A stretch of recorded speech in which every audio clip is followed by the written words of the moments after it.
안녕하세요. 봉선 에드살롱 아는 언니예요. 오늘은 3학년 때 나오는 분수의 개념을 아이들에게 어떻게 지도해야 되는지 말씀드릴게요. 보통 어머님들이 분수 개념 설명하실 때 4분의 1이라는 분수는 전체를 4조각으로 나눠서 그 중에 한 조각이야. 이렇게 설명을 해주세요. 이거는 분할의 개념으로 분수를 설명을 하신 거예요. 아이들이 이렇게 분할의 개념으로만 분수를 배우면 6학년 때 이 분수를 비의 개념으로 확장시키기가 좀 어렵고, 또 나중에 중학교 때 1차 방정식 풀이에서 나눗셈식을 보고 분수식으로 세우는데도 아이들이 이해하기가 좀 어려울 수 있어요. 그래서 오늘은 분수를 어떻게 처음 개념 지도해야 되는지 말씀드릴 건데요. 분수의 탄생에 대해서 먼저 좀 이야기를 하실 필요가 있어요. 분수가 왜 생겨났을까? 아이와 함께 그걸 고민을 해보면 아이들에게 알려주시는 거예요. 분수는 고대 이집트에서 일꾼들에게 빵을 나눠주기 위해서 분수의 개념이 나왔어. 이렇게 설명을 해주시고, 무슨 말이냐면 예전에 일꾼이 4명이 있었어. 그런데 빵은 3개밖에 없어서 주인이 빵을 3개만 준 거예요. 그래서 이 빵 3개를 4명이 나누어 먹어야 하는 상황이 생긴 거죠. 그래서 분수의 개념이 필요했던 거예요. 3개의 빵을 4명이 나누어 먹는 거죠. 그래서 3개의 빵을 4명에게 나누어 준다. 이거를 분수에서 4분의 3 이렇게 쓰기로 되어 있어요. 그래서 고대 이집트를 보면, 이집트 책을 보면 4분의 3을 빵 3개를 4명에게 나누어 주기 위해서 얘를 어떻게 나누어 썼는지를 알려주거든요. 빵 3개를 일단은 2개를 2조각으로 나누는 거예요. 그래서 한 사람에게 주는 거죠. 그러면 한 사람은 일단 2분의 1, 2조각 중에 한 조각을 받게 된 2분의 1을 받고, 나머지 한 조각을 4조각으로 나눠서 그 중에 한 조각을 가져가면 되죠. 그래서 이집트에서는 이렇게 빵을 나눠 먹기 위해서 한 사람이 가져야 하는 양을 나타내기 때문에 이렇게 분자가 1인 단위 분수를 사용했어요. 그럼 아이들에게는 이제 어떤 식으로 설명을 해주냐면, 그래서 4분의 3이라는 분수는 이런 의미를 갖고 있단다. 4분의 3은 빵 3개를 4명에게 나누어 준다는 의미가 있어. 그래서 3 나누기 4를 떠올려야 돼. 이 개념을 먼저 설명을 해주세요. 분수를 보고 나눗셈식을 쓸 수 있어야 되는 거죠. 또는 반대로 나눗셈식을 보고 분수식을 쓸 수도 있어야 돼요. 그런 다음 4분의 3이 얼마만큼을 나타내는지 보자. 빵 3개니까 빵 3개를 4명에게 똑같이 나누어 주려면 한 개의 빵을 4조각씩 나누어서 그 중에 한 조각씩 가져가면 되겠지. 그래서 4분의 1, 4분의 1, 한 사람은 4분의 1 이렇게 이 조각씩 받으면 돼. 그래서 이걸 모아보면 하나에 4분의 1, 4분의 1, 4분의 1. 그래서 4분의 3은 그림으로 표현을 하면 이렇게 표현할 수도 있어 라고 알려주시는 거예요. 그럼 여기서 이제 분할의 개념도 같이 설명해 주세요. 4분의 3이라는 것은 한 개를 4조각으로 나눠서 그 중에 3개, 분자에 해당이 되는 3조각을 4분의 3이라고 해. 이때 전체는 빵이 한 개죠. 그래서 전체는 1이라고 하는 거야. 그럼 나머지는 얼마일까? 4분의 3을 뺀 나머지는 색칠이 안 된 부분은 나머지는 4분의 1. 색칠이 안 된 부분은 4조각 중에서 이렇게 한 조각만 색칠이 안 돼 있으니 나머지는 4분의 1.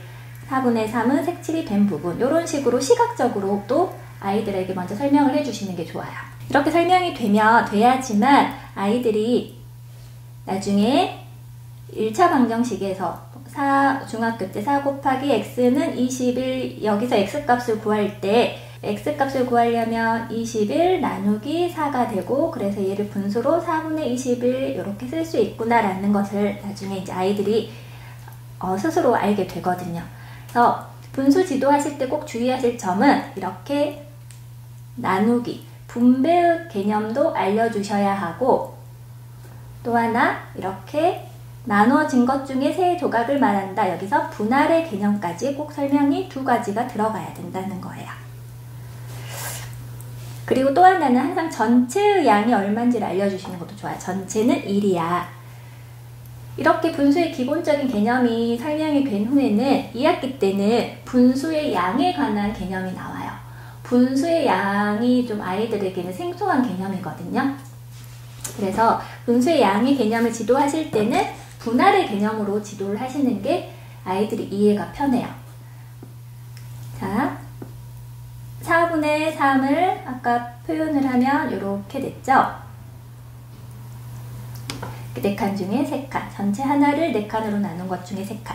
분수의 양이 어떤 거냐면 2의 2분의 1은 얼마일까요? 이런 게 분수의 양에 관한 문제가 나오거든요. 그러면 여기서 이제 전체의 개념을 알아야 돼요. 4분의 3은 전체가 1이었어요. 2의 2분의 1에서는 전체가 2예요. 2.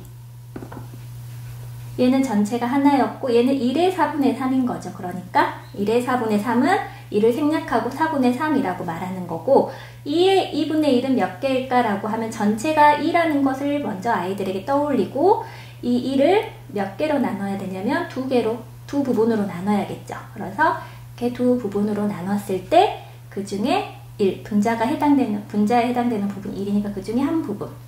그러니까 이것을 다른 색으로 좀 묶어보면 이렇게 전체를 두 부분으로 이렇게 나누었을 때 한 부분에 해당되는 양. 그래서 몇 개가 되냐면 한 개가 되는 거예요. 그러면 6의 3분의 2는 이런 문제들이 나와요. 그러면 6개 중에서 전체는 6이 되는 거죠. 6개 중에서 3분의 2니까 전체를 세 부분으로 나누어야 해요.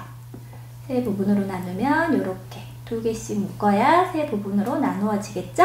그 중에 2니까 2개의 부분 이렇게 하면 4개가 되는 거예요. 이것을 아이들하고 이제 식으로 써보는 거예요. 전체 6을 세 부분으로 나눠야 되니까 나누기 3. 그 중에서 2니까 2개의 부분. 그래서 4가 되는구나 라고 아이들이 이제 찾을 수 있죠. 이게 초등학교 3학년 때는 이게 정확하게 자연수로 양이 나누어 떨어지는 경우만 나와요. 그런데 이제 5학년 분수의 곱셈을 배우면 자연수를 벗어난 범위도 나오거든요. 예를 들어서 15에 4분의 3은 이런 문제들이 나와요. 그러면 5학년 때는 대부분 아이들이 어떻게 풀어버리냐면 그냥 은은 선생님이 곱하기로 바꾸라고 했어. 그래서 15 곱하기 4분의 3에서 분수의 계산으로 해서 풀어요. 그런데 3학년 때 분수 개념이 정확하게 잡혀있는 친구들은 이렇게 생각을 하겠죠. 15를 일단 4 묶음으로 나눠야 되니까 4고 그 중에 3개의 부분이구나. 그래서 곱하기 3.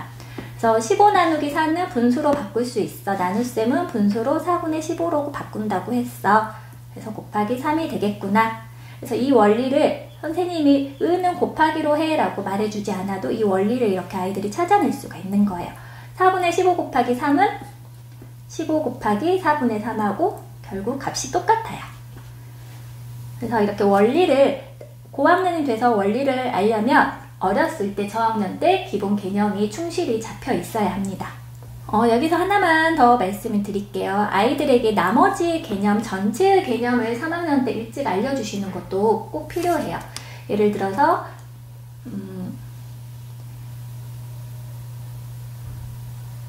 자, 4분의 1이 색칠이 돼 있어요. 그러면 4분의 1,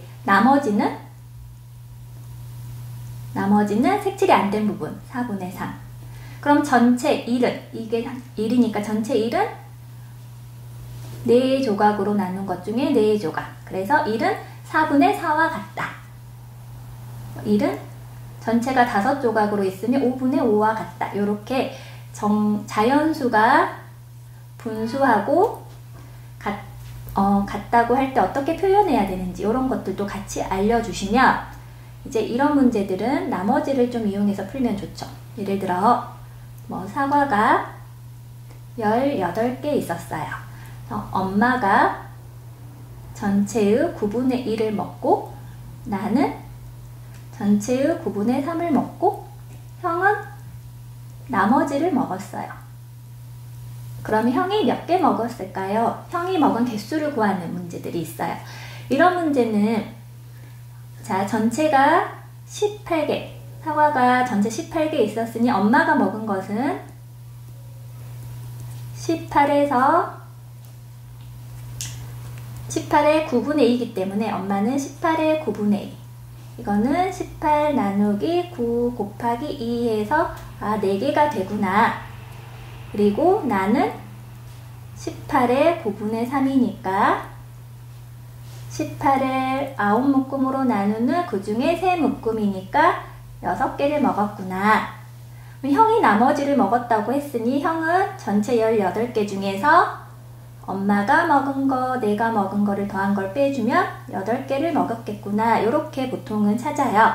그런데 이것보다 조금 더 빠르고 쉽게 찾을 수 있는 방법은 이 나머지의 의미를 정확하게 알고 있으면 좋아요.